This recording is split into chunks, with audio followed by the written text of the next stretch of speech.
الفاتح لحضرة النبي سيدنا محمد صلى الله عليه وسلم وجميع الأنبياء والمرسلين وأزواجهم وذريتهم وبيتهم وأصحابهم علماء العاملين والأولياء الصالحين في مشارق الأرض ومغاربها خصوصا لمن وقف وبنى وساعد وتعلم وصلى واشترك وأنفق وساهم وعاون لهذا المسجد ولهذه المؤسسة أن الله يعلي درجاتهم في الجنة ويكسر نصوبتهم ويضاعف حسناتهم أسرارهم أنوارهم علومهم ونفحاتهم في الدين والدنيا والآخرة. الفاتحة. أعوذ بالله من الشيطان الرجيم. بسم الله الرحمن الرحيم. الحمد لله رب العالمين الرحمن الرحيم مالك يوم الدين إياك نعبد وإياك نستعين اهدنا الصراط المستقيم صراط الذين أنعمت عليهم غير المغضوب عليهم ولا الضالين آمين. السلام عليكم ورحمة الله وبركاته. بسم الله الرحمن الرحيم. الحمد لله رب العالمين. نوينا التعلم والتعليم والتذكر والتذكير والنفع والانتفاع والإفادة والاستفادة والحث على التمسك بكتاب الله وسنة رسوله والدعاء إلى الهدى والدلالة على الخير ابتغاء وجه الله ومرضاته وقربه وثوابه سبحانه وتعالى. أما بعد. Alhamdulillah, segala puji bagi Allah Subhanahu wa ta'ala atas segala limpahan kenikmatan-kenikmatan yang tak henti-hentinya diberikan kepada kita. Kita hanya bisa berdoa kepada Allah Subhanahu wa ta'ala, mudah-mudahan Allah jadikan kita hamba yang bersyukur atas nikmat-nikmatnya. Amin ya rabbal alamin. Salawat serta salam adalah kita bacakan, kita lantunkan, kita limpahkan kepada baginda Nabi besar Muhammad sallallahu alaihi wasallam, pada keluarganya, para ahlul bait, kepada para sahabatnya, kepada para pengikutnya sampai hari kiamat, dan mudah-mudahan kita dan keluarga kita termasuk pengikutnya di dunia dan di akhirat. Amin ya rabbal alamin. Hadirin jamaah ini muliakan Allah. Melanjutkan pembacaan hadis Rasulullah sallallahu alaihi wasallam tentang takbirul musafir, tentang takbirnya seorang musafir idza sa'ada sanaya, jika dia menaiki beberapa lembah atau tempat yang tinggi, bukit atau gunung dan seterusnya. An Abi Hurairah radhiyallahu anhu anna rajulan qala ya Rasulullah inni uridu an usafira fa awsini qala alayka bittaqwallahi wa takbiri ala kulli syaraf falamma walla ar-rajulu qala Allahumma twi lahul bu'da wa hawwin alaihi safar. Rawahu at-Tirmizi wa qala haditsun hasan. Dari Abi Hurairah radhiyallahu anhu anna rajulan, bahwasanya ada seorang laki-laki. Ini tidak disebutkan dalam syarahnya, itu tidak disebutkan man, siapa ini rajul ini. Jadi Abu Hurairah hanya menceritakan bahwasanya ada seorang laki-laki datang kepada Nabi dan dia berkata, qala ya Rasulullah, wahai Rasulullah, inni uridu an usafira fa'usini, saya ingin melakukan perjalanan atau saya ingin musafir. Fa'ausini, maka wasiatlah kepadaku. Hadirin jamaah ini muliakan Allah, ini merupakan apa? istihbab, suatu perkara yang dianjurkan atau disukai. Ketika apa? Ketika hendak melakukan perjalanan bertabarruk kepada Rasulullah sallallahu alaihi wasallam. Pertama tabarruk dulu kepada Rasulullah, meminta keberkahan kepada Rasul. Dia ada orang mau jalan, datang ke Nabi dulu, dia niatnya adalah pertama tabarruk. Habis niat dia tabarruk kepada Rasulullah sallallahu alaihi wasallam, maka ada kalimat fa'usini, meminta nasihat kepada Rasulullah sallallahu alaihi wasallam. Kira-kira ya, Bapak hadirin sekalian yang saya hormati, yang saya muliakan, jadi sahabat itu benar-benar memanfaatkan Rasulullah. Kayak kalau di pesantren di Jawa Timur, jadi salah satu kebiasaannya kalau habis khatamkan kitab suka dikasih apa? Ijazah, doa, zikir, wirid, amalan yang macam-macam, ya macam-macam, ya masing-masing guru kitabnya gitu. Ya kadang-kadang dikasih doa yang kita mau ketemu mimpi siapa aja ada bacaannya. Kemudian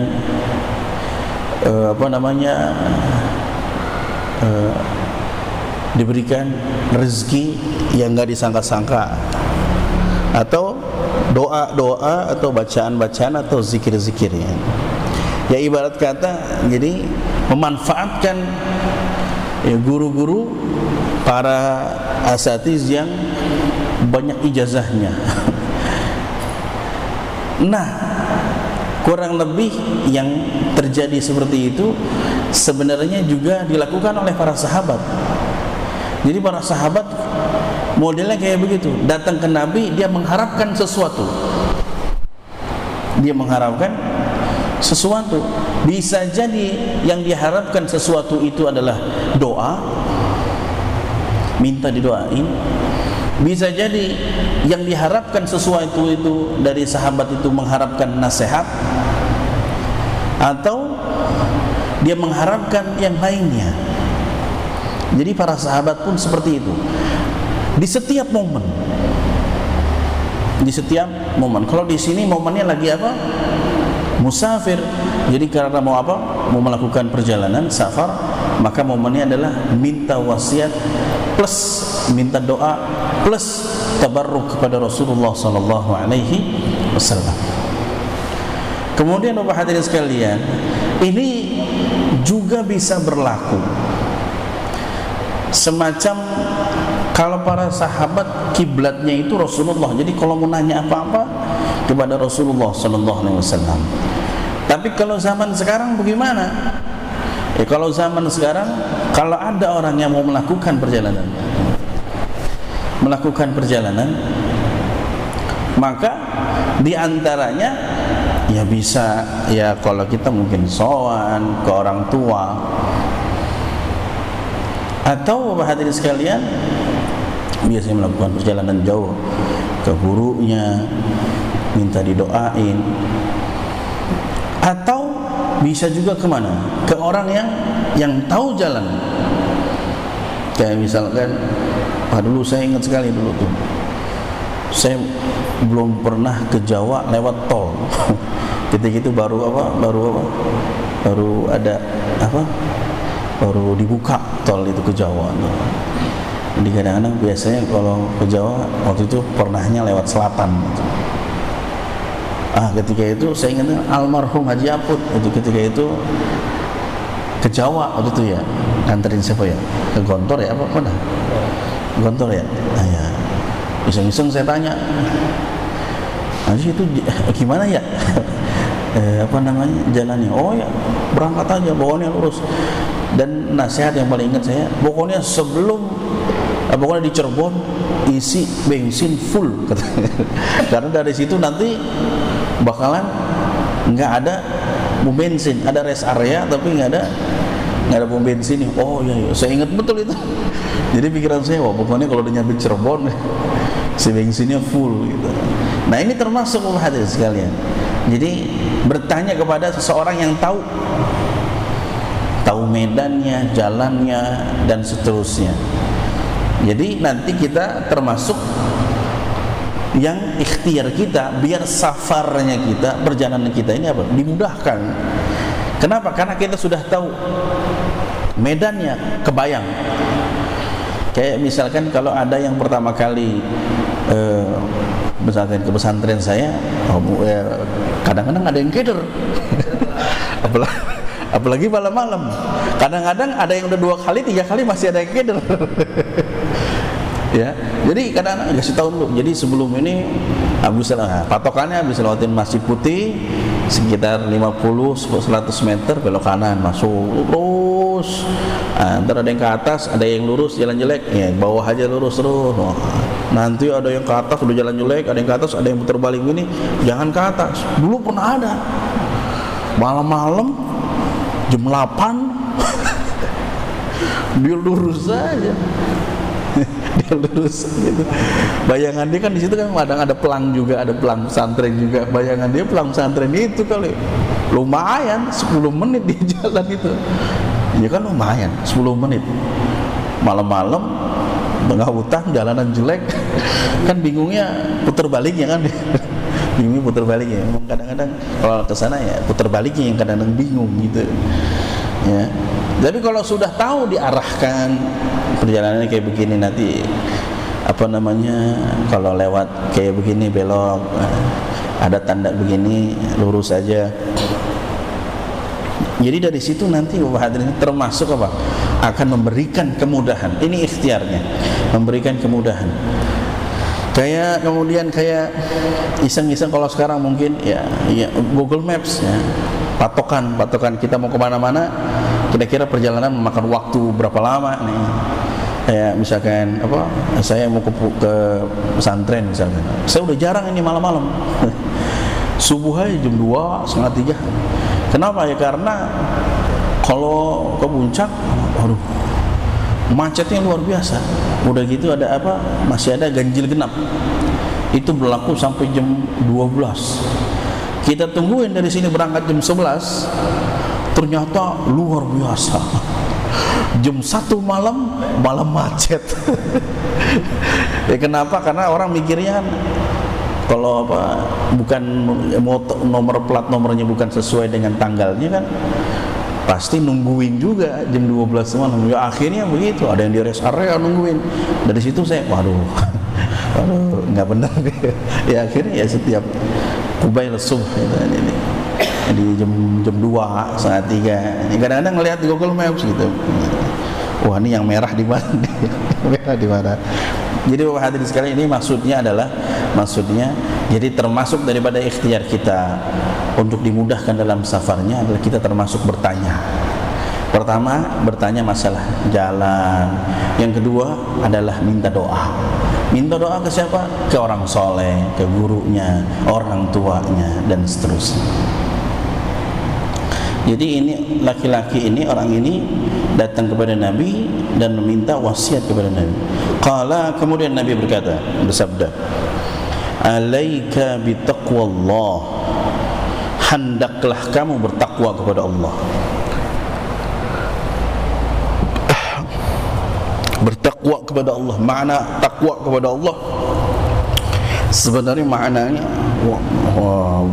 banyak sekali maknanya takwa. Ada khasyatullah. Kemudian ada lagi makna termasuk takwa adalah imtisal awamirillah wajtinabun nawahi, termasuk yang terkenal ya. Melaksanakan perintah Allah, menjauhi larangannya. Kemudian ada termasuk yang sampai menjelaskan per huruf. Takwa, tawadhu, taqwa, qaf, qanaah, waw, wara, ya, yaqin. Terus saya temukan di mana ya, saya lupa tuh. Ya, dulu ketika di Hadramaut sana. taqwa itu sampai diartikan dengan per huruf, ta, tawadhu, qa, qaf, qanaah, waw, wara, ya, yaqin. Ya, intinya takutlah kepada Allah, diambil aja semua. Takutlah kepada Allah, menjalankan semua perintahnya, menjauhi larangannya. Wa takbiri ala kulli syaraf. Dan apa? Takbir. Ini kan pembahasan tentang takbir ya. Ala kulli syaraf. Apa ini maknanya syaraf? Di sini Bapak hadirin sekalian, maknanya syaraf adalah makna yang tinggi. Ulu wa murtafi', tempat yang tinggi. Jadi apa? Jadi dan bertakbirlah setiap kamu berada di tempat yang tinggi atau naik ke tempat yang tinggi, jalan atau perjalanan kemudian naik yang tinggi, maka bertakbirlah.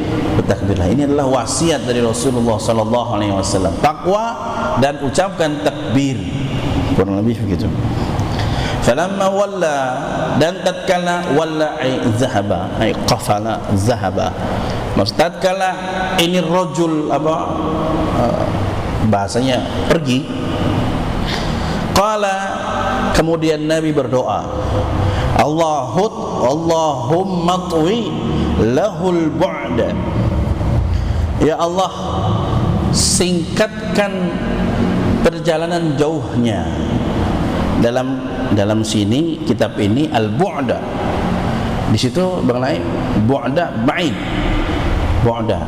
Dalam kitab Dalil Falihin itu al-ba'id. Dalam kitab Dalil Falihin lahul ba'id. Wallahu alam kalau riwayatnya, tapi ya kitabnya sama.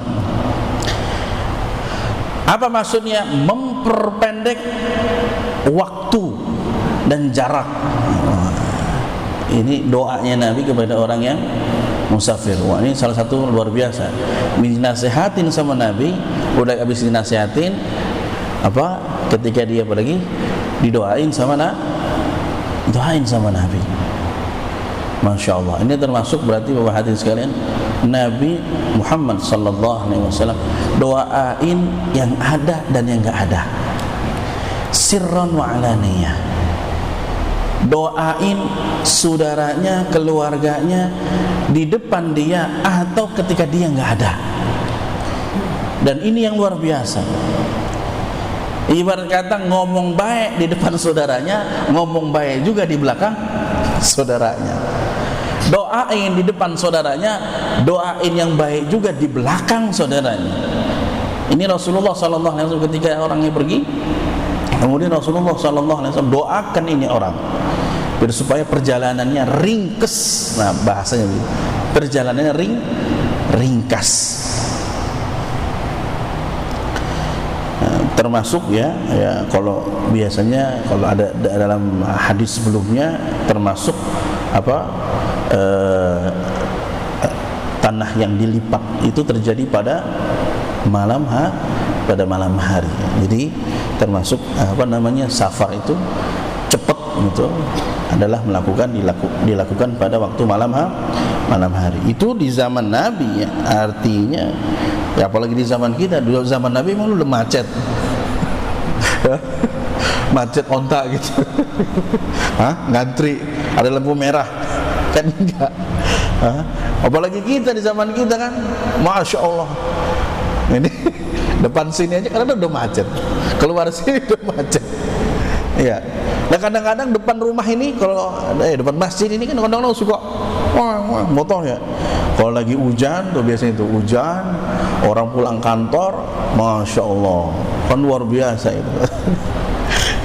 Ya, ini termasuk apa? Doa supaya Allah ringkaskan apa? Allah ringkaskan perjalanannya yang jauh-jauh. Wa hawwin alaihi safar, dan apa?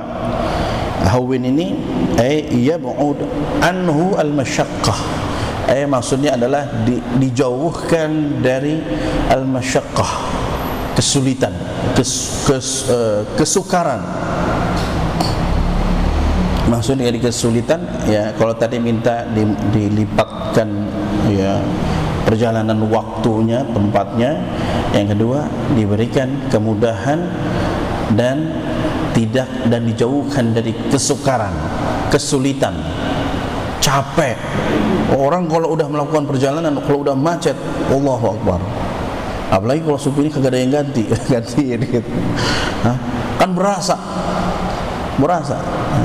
Saya pernah cerita mungkin, ya dulu seumur umur perjalanan yang macet yang luar biasa yang pernah saya rasakan ke puncak itu dari jam 2 siang nyampe di pesantren jam 3 subuh. Hari Sabtu jam 2 siang nyampe jam 3 subuh. Itu belum dibuka pintu. Jadi mungkin kalau saya kurang tahu kalau Sabtu, makanya saya kalau Sabtu kurang tahu dah. Dan saya mau menghindari kalau perjalanan Sabtu setelah zuhur, pelajaran bagi saya. Kalau ke puncak setelah zuhur, wah ini alamat gitu. Atau dari sana malam, pernah juga gitu, malam dari jam 9 dari Cipanas sampai Taman Safari jam 2 malam. Jam 9 malam sampai jam 2 di Taman Safari. Itu pun belum nyampe Taman Safari. Itu deket makomnya, udah lewatin dikit makom Kiai Idam Khalid. Di bawahnya itu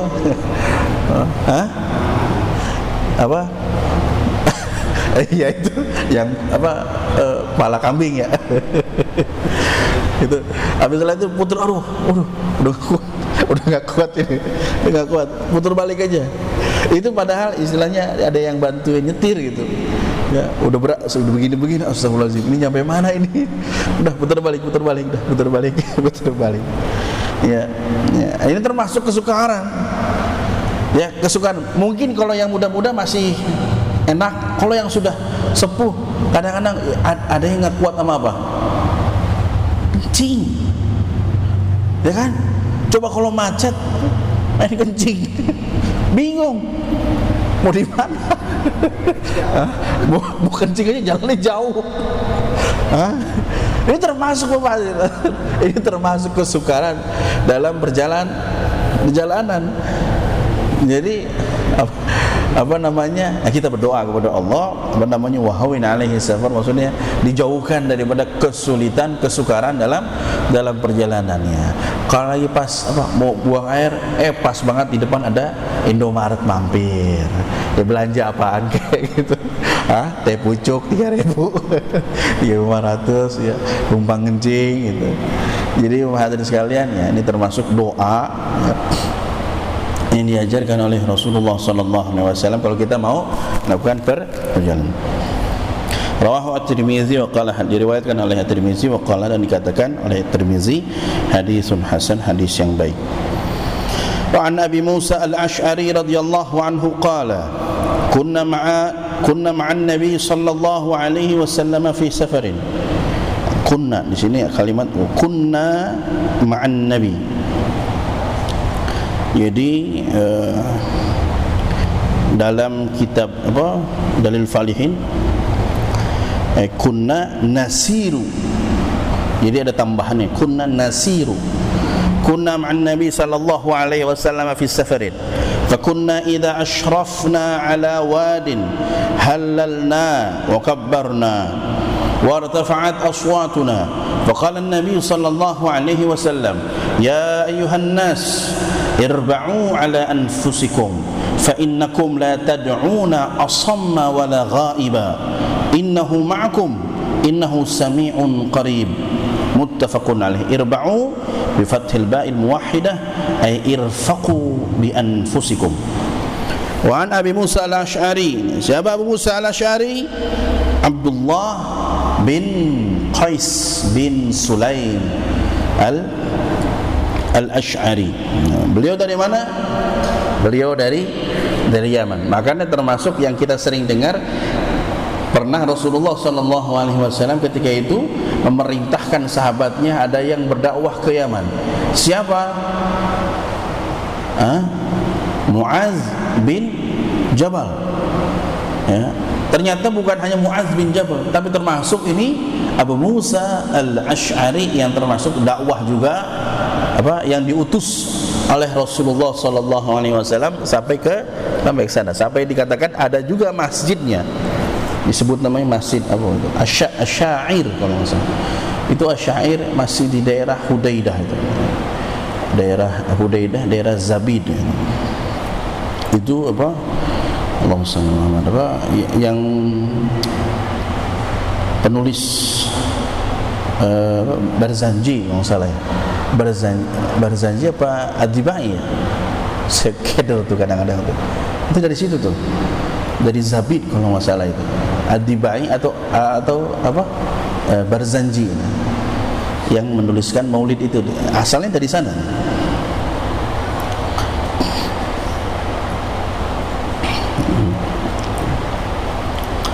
Jadi ini Abu Musa al-Asy'ari termasuk apa? Termasuk juga ya lumayan lumayan banyak meriwayatkan hadis.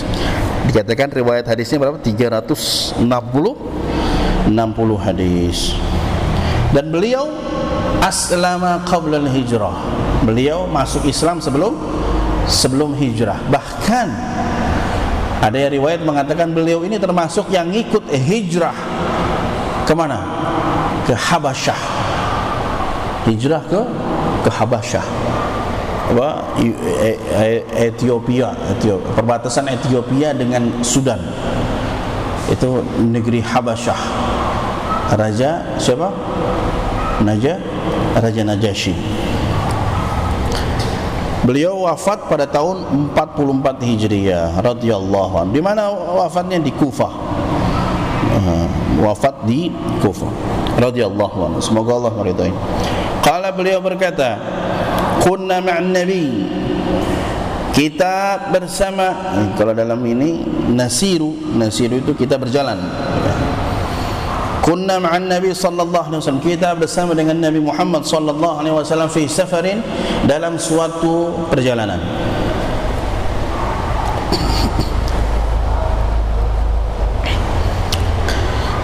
Fakunna, dan kita idza asyrafna, kalau kita naik ke tempat yang tinggi atau naik ke atas, ala wadi, dalam satu lembah. Ini apa? Halalna wa kabbarna, kita mengucapkan tahlil dan kita mengucapkan takbir. Apa tahlil? La ilaha illallah. Makanya kalau kita biasanya adanya mau ngadain tahlilan, ya mungkin dari situ. Tahlil itu kan identik dengan apa? Ya, mengucapkan la ilaha illallah, la afdal zikri fa'lam annahu la ilaha illallah, la ilaha illallah, la ilaha illallah, la ilaha illallah. Dan ya ini cukup nyetik juga kalau saya perhatikan gitu. Pengucapan la ilaha illallah ini masing-masing tergantung daerahnya. Kalau di Jawa cepat, kalau di kita masih mu'tadil lah, sedang. La ilaha illallah, la ilaha illallah, la ilaha illallah. Kalau di mungkin di Jawa Timur, di Gresik tempat saya, kalau udah baca la ilaha illallah, kalau cepat la ilaha illallah. Dan kadang-kadang ada thariqah yang mengajarkan pengucapan la ilaha illallah ini sendiri. Dan mengucapkan la ilaha illallah ini juga juga ada sanadnya yang bersambung kepada gurunya sampai kepada Rasulullah sallallahu alaihi wasallam. Dan yang istimewa daripada kalimat la ilaha illallah termasuk biasanya para habaib, atau kita sering dengar almarhum Kiai Haji Abdul Hayy Naim, afdalu qultu ana wan nabiyyuna min qabli la ilaha illallah, kan gitu. Iya. Jadi masing-masing kadang-kadang ada beberapa thariqah juga. Ada yang modelnya la ilaha illallah enggak ada gerakannya, tapi kebanyakan yang mengucapkan tahlil ada gerakannya. Bahkan Kiai Maimun Zubair pun sampai ada mulai saya lupa lah gitu mulainya la ilaha illallah. Jadi kembali lagi la ilaha illallah, la ilaha illallah. Ke sini apa namanya, nunduk, ujungnya nunduk, la ilaha illallah, la ilaha illallah. Cuman saya lupa lagi tuh. Tapi ala kulli hal intinya di situ memang ada gerakan. Dan ini Bapak hadirin sekalian, wah ini dari mana? Ya, kita ya, Kiai Maimun siapa yang enggak kenal Kiai Maimun Zibar, dan beberapa ahli thariqah, ahli thariqah yang lain yang apa namanya mengajarkan cara model kayak begini. Dan kayak begini enggak sembarangan. Jadi kita ngelihat dari jauh, kita praktekin lah, kagak begitu ya. Jadi kalau kayak begitu ya, kita minta ijazahnya. Afdolnya minta ijazah biar supaya nyambung. Oh, ini saya dapat ini dari siapa? Dari syekh ini. Beliau dari syekh ini, dari syekh ini. Syekh ini an syekhu dan seterusnya. Jadi nyambung tuh. An kayak mirip hadis. Ini namanya sanad itu. Sanadnya itu, sanad zikirnya, sanad tahlilnya itu ada. Ya, halalna kita mengucapkan apa? Tahlil. Wa kabbarna dan kita mengucapkan takbir, Allahu akbar, Allahu akbar, Allahu akbar. Nah, wartafa'at aswatuna, dan apa? Meninggilah suara ini, suara kami. Jadi mengucapkan itu, mengucapkan tahlil, mengucapkan takbir itu tinggi. Nah, tingginya ini Bapak hadirin sekalian, mubalaghah. Mubalaghah itu artinya apa? Berlebihan. Takbirnya berlebihan kencengnya, takbir tahlilnya berlebihan dalam apa ucapinnya. Faqala Nabi, kemudian Nabi berkata, ya ayuhan nas, hei wahai orang-orang, irba'u ala anfusikum. Apa irba'u ala anfusikum? Irfaqu bi anfusikum. Apa? Kecilin suaranya, kurangin suaranya. Fa innakum, karena sesungguhnya kalian, la tad'una, tidak berdoa, memuji, berzikir kepada siapa? Kepada yang asam. Kamu tidak berdoa, tidak berzikir kepada yang asam. Apa ini asam? Tuli. Wala ghaiba, atau yang enggak ada. Ini jadi Bapak hadirin sekalian, ini hadis ini ya, apa namanya, disebut istihbab. Ada bi raf'is sauti bizikri dalam syarahnya. Istihbab termasuk yang dianjurkan apa? Tidak mengencangkan suara dalam zikir. Tapi zikirnya, pengucapannya kayak bagaimana? Pengucapannya yang mubalaghah, yang berlebihan. Jadi kalau misalkan Allahu Akbar, Allahu Akbar, ya nggak kebayang kan kadang-kadang apa zikir dengan suara yang lantang. Ini kan pasti memberikan apa? Madarat kepada ini apa? Orang kalau teriak terus-terusan kan ngaruh nanti ke pita suara. Ya. Beberapa kali aja dia teriak, dia habis itu dia diem, dia ngomong, udah mulai ya, suaranya kayak ngebuas gitu ya. Itu dari mana? Padahal habis dia teriak. Apalagi kalau misalkan teriaknya terus-terusan, kan lagi naik. Lagi naik, takbir, tahlil kencang gitu. Ya mungkin termasuk apa, ghirahnya para sahabat ya, ghirahnya, semangatnya para sahabat terhadap perintahnya, anjurannya Rasulullah SAW. Cuman ya begitu, karena ada Rasulullah enak diingetin yang kenceng-kenceng. Kenapa? Allah agak tuli, Allah agak apa namanya, bukan yang gaib, yang enggak jauh, enggak ada ya, kurang lebih innahu ma'akum, karena sesungguhnya Allah ma'akum, bersama dengan kalian. Innahu sami'un qarib, sesungguhnya Allah sami'un, maha mendengar, qaribun, dekat sama kita. Jadi nggak usah teriak-teriak kencang-kencang. Nah, Ya begitu hadis sekalian. Nah, hadis ini kadang-kadang suka dijadikan dalil tentang kalau zikir sunnah Muhammad pada salat ini enggak boleh ada suara, cukup dalam hati gitu. Ya, kalau yang tahu enak ya. Maksudnya kalau yang tahu zikirnya. Ya kalau orang awam yang setiap harinya sibuk sama kerjaannya, habis sholat di depan bengong dia juga bengong. Di depan bengong dia zikir, dia tahlil, dia tahmid, dia takbir. Yang belakang orang awam bengong melihat ini di depan bengong. Hah? Ya kan?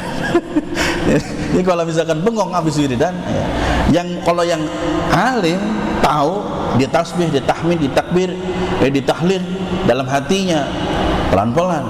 Tapi kalau yang belakang dia bengong, kenapa? Ngeliatin ini di depan bengong gitu. Oleh karena itu makanya kenapa dalam mazhab Syafi'i dianjurkan Dianjurkan habis sholat itu zikirnya rame-rame atau imam mengajarkan zikirnya. Ini termasuk ta'limul zikir, ta'limul azkar kepada jamaah orang-orang yang sholat. Kan kalau orang lama-lama sering sholat ini, sering masa sini, sudah tahu zikirnya harus bagaimana. Kemanapun dia pergi nanti, di masjid manapun, jika terjadi kayak misalkan nggak ada suaranya, dia bisa zikir karena dia hafal, karena terbiasa. Ini ta'lim termasuknya ta'lim setelah sholat jamaah. Irfaqu bi anfusikum ay fala tubalighu fi raf'i as-sawt li'annahu ma'a idrarihi bikum. Ini termasuk tadi yang saya sampaikan dalam syarah dalil falihin.